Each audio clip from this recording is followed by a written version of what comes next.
prišli smo v Sežano, kjer se na nek način otvarja tekaška sezona. Ampak, če danes želimo teči mali maraton ali pa 10 km, je seveda bilo prav, da smo čez zimo tudi tekli. Pa vprašajmo današnje obiskovalce, če so res tekli. A ste tekli čez zimo? Ja, seveda.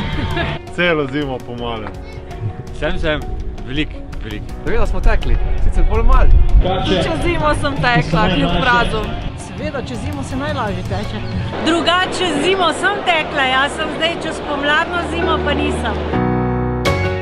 Če pa ste se čez zimo žal odrekli teku in želite zdaj, ko je pomlad, ponovno začeti, je dobro, da se zavedamo pomena postopnosti. Postopno povečujemo razdalje, hitrosti in pogostost tekov. Zakaj je ta postopnost pomembna? Če na primer 2 do 3 mesece nismo tekli, smo izgubili kar velik delež moči mišic in tudi tetive so se v tem času oslabile.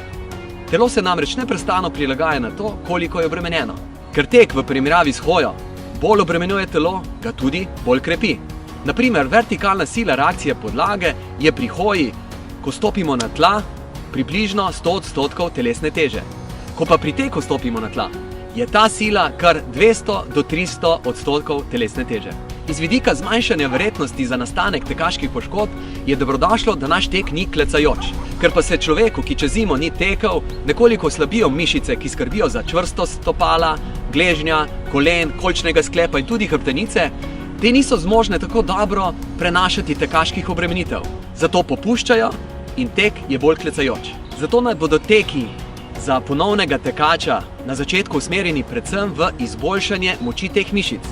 Teki naj bodo krajši, pri tem bodimo čvrsti. Dobrodošlo je, da jih prekinjamo tudi s hojo. Tecimo torej čim bolj aktivno, čvrsto.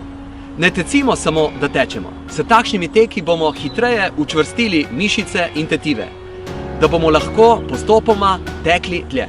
Sicer vam pa iz srca toplo priporočam, da naslednjo zimo lepo pretečemo.